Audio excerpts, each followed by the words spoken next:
O plano da Ucrânia para vencer a guerra contra a Rússia depende de táticas, resiliência e fatores fora de seu controle, como sanções, apoio ocidental e possível colapso interno russo. Se tudo seguir como está, a Ucrânia pode conquistar o que parecia impossível, reverter totalmente a invasão e recuperar seu território. Um assento na mesa de negociações, como igual e não vítima, frente a um dos exércitos mais poderosos do mundo. Vamos ver como isso pode ocorrer.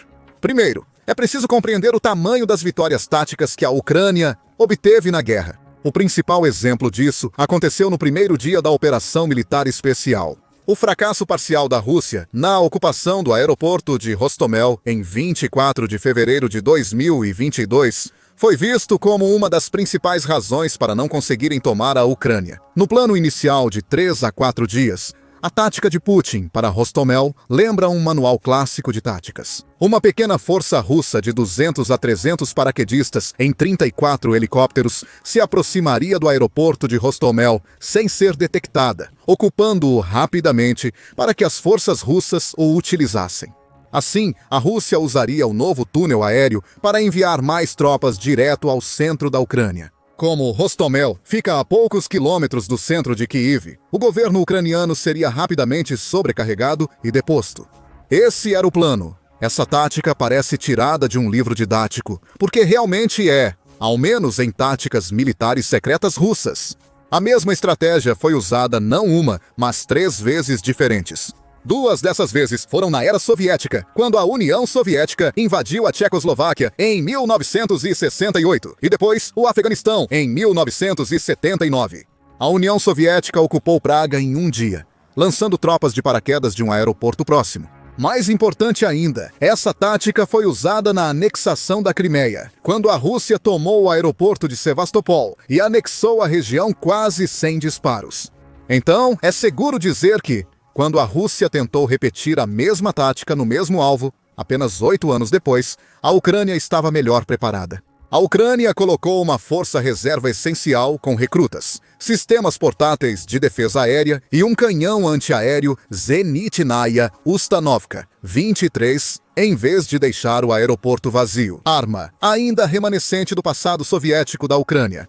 Além disso, a Ucrânia herdou a maior rede de defesa por radar da Europa, que após uma estreita cooperação com a OTAN, tornou-se menos vulnerável a ataques eletrônicos e interrupções russas. A Ucrânia foi alertada antecipadamente pelos Estados Unidos da América sobre uma possível invasão. Imediatamente preencheram a pista de pouso do aeroporto com veículos antigos e aviões sucateados, tornando-a praticamente inutilizável para aeronaves operacionais. Então, a Ucrânia sabia que tipo de estratégia Putin provavelmente adotaria ao realizar um ataque potencialmente decisivo contra a Ucrânia. Esse conhecimento de como a Rússia atua vem do fato de terem sido parte do mesmo país por décadas. O fato de não avançar muito em termos de doutrina e operações militares permitiu à Ucrânia praticamente parar a invasão em seu caminho. Apesar de a Rússia ocupar o aeroporto e receber reforços da infantaria mecanizada no dia seguinte, já era tarde demais. As forças ucranianas bombardearem a pista de Hostomel ao recuar. E o reforço russo aerotransportado não chegou. Isso acabou levando a Rússia a ter que improvisar com táticas diferentes, ou seja, invadir a Ucrânia da maneira mais difícil, usando infantaria mecanizada e presença limitada de aeronaves. O cerco a Kiev durou só 5 semanas, pois a Rússia não conseguiu abastecer suas forças nem cercar a cidade, enquanto a Ucrânia conseguia pressionar as forças invasoras à distância. O padrão da Ucrânia, explorando a falta de preparo e unidade tática da Rússia, persistiu em 2022 e depois. Em setembro daquele ano, a Ucrânia fez um dos avanços mais eficazes da história. Retomando Kharkiv e região em poucos dias e forçando a retirada russa até a linha de frente em Donbass, o avanço foi considerado histórico, com tropas ucranianas avançando em média 74 km por dia entre 6 e 13 de setembro. Isso foi provavelmente apenas a primeira etapa do plano da Ucrânia. Enquanto essa etapa envolvia criar pressão interna suficiente para que a Ucrânia pudesse se defender, isso realmente não seria suficiente para vencer a guerra. É por isso que a Ucrânia também decidiu partir para o ataque. A incursão decisiva em Kursk, em agosto de 2024, marcou a Rússia passando a defender parte da linha de frente. A invasão de Kursk foi marcante por vários motivos. Ela mostrou que a Rússia não conseguia formar uma frente unida contra a Ucrânia, tornando todo o seu território vulnerável a contra-ataques ucranianos. Em segundo lugar, a escala e a velocidade da invasão foram, na verdade, maiores do que o que a Rússia conseguiu fazer durante os 7 meses anteriores de 2024. A Ucrânia capturou cerca de 1.250 quilômetros quadrados em Kursk, enquanto a Rússia conseguiu 1.035 quilômetros quadrados de janeiro a julho. Claro, a Rússia lançaria uma ofensiva mais intensa em Donbass para compensar a diferença. Mas o simples fato de a Ucrânia ter conseguido desviar parte de suas forças para uma frente totalmente diferente já mostra a ousadia da estratégia. Em terceiro lugar, a incursão em Kursk mostrou o quanto a estratégia militar da Rússia era realmente rígida. Mesmo quando a Ucrânia estava realizando o que foi uma invasão relativamente pequena, a Rússia levou mais de um mês para reagrupar suas forças e iniciar uma contraofensiva. Ainda pior, alguns assentamentos em Kursk continuariam sendo disputados mais de 6 meses depois, com combates ocasionais ocorrendo em maio e junho de 2025, antes que a linha de frente finalmente se estabilizasse, já que a Ucrânia não conseguia mais sustentar uma ofensiva prolongada. A inteligência militar ucraniana afirmou que a Rússia precisou de 50 mil soldados em Kursk até novembro de 2024, auge da contraofensiva. Esses são 50 mil soldados que a Rússia precisou desviar do Donbass, provavelmente atrasando seus planos ofensivos em semanas, se não meses, e causando um caos completo na logística interna. A Ucrânia utilizaria uma estratégia semelhante em Belgorod em março de 2025, o que pode ser considerado uma continuação da invasão de Kursk, com condições um pouco diferentes e mais favoráveis para a Ucrânia. Belgorod, localizada entre Kursk e Donbass, não foi uma coincidência, pois forçou as tropas russas a serem desviadas de ambas as frentes, onde poderiam ser alvos de bombardeios de F-16 e Mirage 2000 recém-doados pelo Ocidente. A invasão de Belgorod evoluiu da incursão em Kursk, pois a Ucrânia passou a ter mais linhas de suprimento e maior alcance. Por fim, a invasão de Kursk destacou as capacidades da Ucrânia e atraiu mais atenção da imprensa. Anteriormente, o Ocidente era mais hesitante em fornecer à Ucrânia armamentos mais avançados e de longo alcance, e mais especificamente, permitir que ela usasse essas armas dentro do território russo. Isso ocorria devido a antigas ameaças russas de resposta nuclear, caso a Ucrânia invadisse a Rússia, acreditando que armas ocidentais seriam o principal motivo. Mas quando a Ucrânia conseguiu invadir, sozinha, essa ameaça de uma possível retaliação evaporou. Junto com a capacidade da Rússia de pressionar a OTAN a segurar suas doações. Em poucos meses, pedidos antigos de doações de aeronaves avançadas, mísseis e defesas antiaéreas estavam sendo direcionados para a Ucrânia, e os Estados Unidos da América estavam discutindo permitir que a Ucrânia usasse essas armas mais profundamente no território russo. A Ucrânia estava ganhando na percepção ao mostrar que os investimentos ocidentais davam resultado. O Ocidente podia enviar armas à Ucrânia usando seus estoques sem arriscar soldados, para reduzir a capacidade da Rússia de ameaçar e expandir-se contra a OTAN. Além dos ataques tradicionais, a Ucrânia criou uma forma indireta de derrotar a Rússia, destruindo sua capacidade industrial. Isso resulta da criação de novas formas de usar drones em guerras de longo alcance.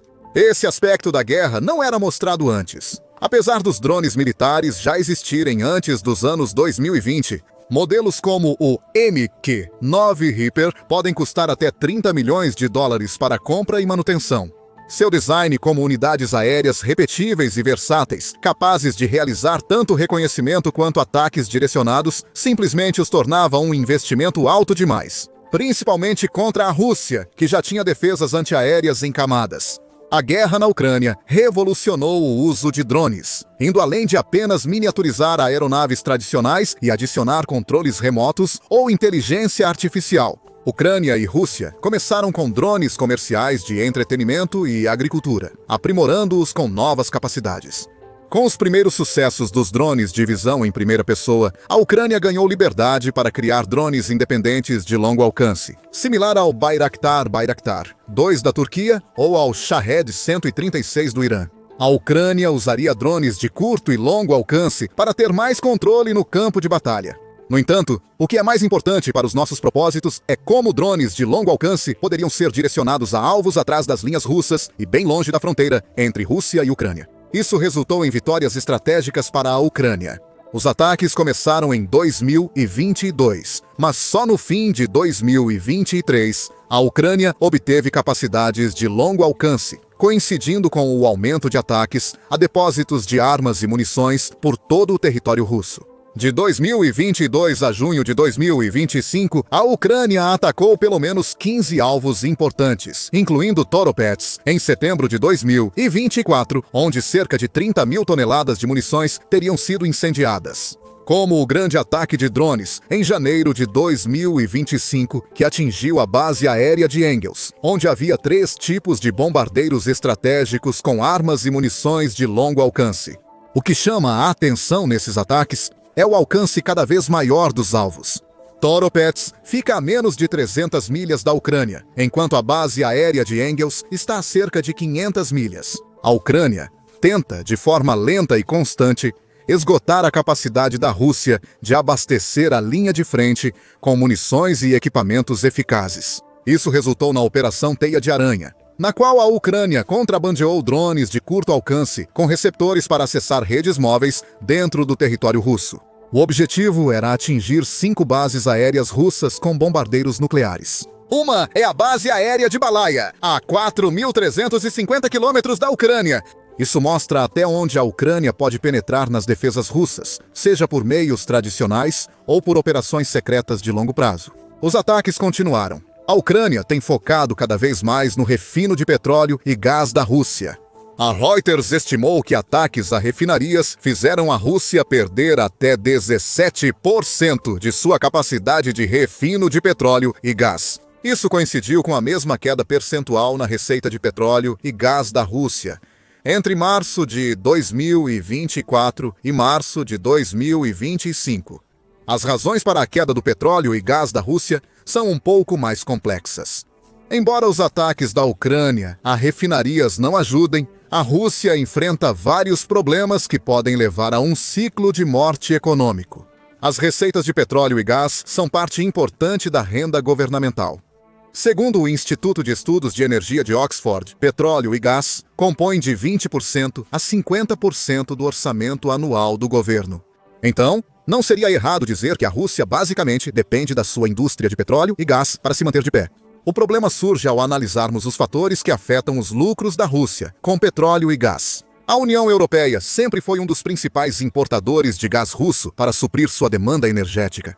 Mas enormes esforços de realocação e reestruturação fizeram com que a União Europeia reduzisse o gás russo de mais de 40% antes da guerra para cerca de apenas 11% em 2025. E quanto aos planos de eliminar as importações russas até 2027, esses esforços devem prosseguir, mesmo que a guerra acabe antes, o que parece cada vez mais improvável, como já discutimos em vídeo anterior. Com a União Europeia deixando de ser um grande importador, a Rússia voltou-se para o Oriente em busca de novos clientes. Ou seja, a Índia e, em especial, a China, que se tornou um grande importador de petróleo e gás russos. No entanto, como isso é basicamente a tábua de salvação econômica da Rússia, a China conseguiu exigir até 50% de desconto em comparação aos preços praticados pela União Europeia.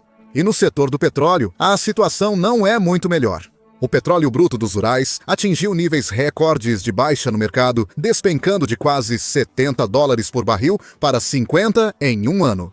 A União Europeia pretende continuar a pressão com um novo pacote de sanções em julho de 2025, reduzindo os 60 para menos de $48. Mais importante ainda, as sanções também têm limitado cada vez mais a capacidade da Rússia de transportar petróleo em petroleiros pelo oceano.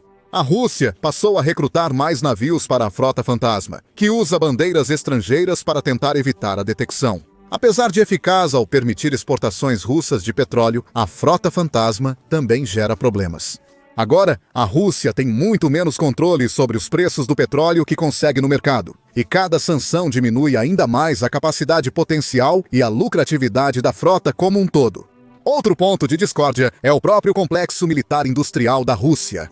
Antes da guerra, a Rússia era um dos maiores exportadores de armas do mundo. Mas as exportações russas sumiram, caindo 92% de 2021 a 2024. Isso não é particularmente surpreendente quando você analisa mais a fundo. Antes, a Rússia exportava itens que agora necessita na guerra: tanques, aeronaves, munições e defesas antiaéreas. Além disso, a Rússia perdeu acesso à importação de tecnologias e peças essenciais para modernizar armas e equipamentos. Peças avançadas de aeronaves na Rússia são importadas, não fabricadas. Quando faltam essas peças, a Rússia cancela contratos ou usa peças nacionais inferiores, que falham mais. O principal motivo da queda nas exportações militares é que, antes da guerra, os clientes russos não viam essas armas em uso. À medida que a Ucrânia continua destruindo os equipamentos que vêm do que supostamente é o segundo maior exército do mundo e um grande fornecedor, por que alguém como a Índia deveria comprar essas armas quando existem fontes alternativas como a China? Essencialmente, a Ucrânia está contando com duas coisas aqui: o Ocidente, para que as sanções eliminem a receita de petróleo e gás, e uma cobertura constante da imprensa para mostrar as armas russas como ineficazes. A estratégia parece funcionar após supostamente reservar 40% do orçamento do governo para o setor militar em 2025. O Kremlin anunciou que reduziria seus gastos militares em 7% para 2026. Ao mesmo tempo, sugere elevar o imposto sobre valor agregado de certos produtos para estimular a economia. Os 40% citados não eram vistos em gastos militares desde a era soviética. A Ucrânia está tecnicamente quebrando todos os recordes em gastos militares, com mais de 33% do seu produto interno bruto. Mas uma parte disso vem de doações. Isso coloca a Rússia em uma posição delicada. Quanto mais a guerra se prolonga, menos opções a Rússia tem para conseguir dinheiro. As sanções visam diminuir gradualmente a renda do petróleo e gás. Os parceiros orientais da Rússia estão ficando cada vez mais ousados ao pedir tratamento preferencial ou taxas mais baixas, já que eles próprios estão driblando as sanções. A arrecadação de impostos para gerar dinheiro tem um limite natural. Os maiores prejudicados nessa economia superaquecida são os principais apoiadores de Putin: servidores públicos, como professores, médicos, policiais e aposentados. Seus salários e benefícios seguem a inflação oficial de 9%, mas para muitas famílias, a inflação real passa de 20%. E essas são as mesmas pessoas relacionadas aos homens que estão morrendo em massa para lutar na guerra da Rússia, que está indo muito mal, segundo todos os relatos.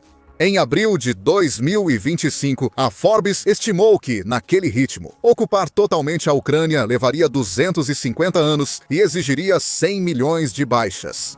Nenhuma dessas coisas é algo que a Rússia possa realisticamente esperar alcançar. O aspecto demográfico também é outro ponto em que a Ucrânia está apostando. Mesmo que todos os russos concordassem com Putin, o que claramente não ocorre, ou não na intensidade mostrada pela propaganda. Há cada vez menos russos para gerar produção econômica no país. Antes da invasão, o país registrou uma taxa de desemprego de 4,75% em 2021. A taxa de desemprego atingiu 2,4% no início de 2025, mínima histórica. Apesar de parecer que a Rússia teve bom desempenho econômico nos 2 primeiros anos, isso revela uma grande falta de mão de obra. Isso se deve a 3 fatores simples. Primeiro, a Rússia acumulou mais de 1 milhão de baixas em 3 anos. Isso significa 1 milhão de pessoas morrendo ou ficando tão feridas que não podem mais servir nas Forças Armadas. A Rússia teve um grande êxodo quando a guerra começou, com cerca de 1 milhão de pessoas saindo do país em 2022. Em terceiro lugar, a taxa de fertilidade russa nos anos 1990 caiu para números perigosamente baixos, chegando a apenas 1,16 nascimentos por mulher. Isso se deve, em parte, à instabilidade econômica após o colapso da União Soviética. Esses 3 fatores combinados significam que a Rússia está perdendo jovens adultos vitais que estariam entrando no mercado de trabalho e gastando dinheiro com empréstimos para formar famílias ou criar empregos. A análise indica que trabalhadores de 16 a 35 anos reduziram em 133 milhões só em 2022. Isso gera um déficit de milhões de trabalhadores em outras faixas etárias, quase impossível de reverter. A ausência de gerações e a morte de jovens adultos reduzem a taxa de fertilidade e alimentam esse ciclo, o que nos leva à culminação, que é o plano da Ucrânia para derrotar a Rússia. Só espero que uma última peça de dominó caia e provoque um colapso total. O crescimento econômico da Rússia, devido à demanda interna, está desacelerando. Sua presença geopolítica é praticamente nula. A lista de países dispostos a negociar continua diminuindo, e o país está perdendo pessoas em várias frentes: literalmente ou de outras formas. Putin talvez tenha começado a guerra achando que venceria em poucos dias. Em vez de recuar, ele intensificou esforços, porém sem planejamento estratégico nem apoio internacional. O resultado é que um país que antes era considerado um grande rival do Ocidente tornou-se praticamente um estado vassalo da China. Preso a acordos comerciais em que a China dita regras e pode impor sua política externa. Como isso ocorreu rapidamente, é provável que esse caminho se torne irreversível em breve, se já não for. Se o apoio econômico enfraquecer mais, pode ruir totalmente, levando o esforço de guerra e o país envolvido junto. Obrigado por assistir. Para saber como a Ucrânia revolucionou a guerra com drones e chegou até aqui, veja este vídeo. Inscreva-se no The Military Show para vídeos diários sobre temas militares, geopolítica e novidades de conflitos mundiais.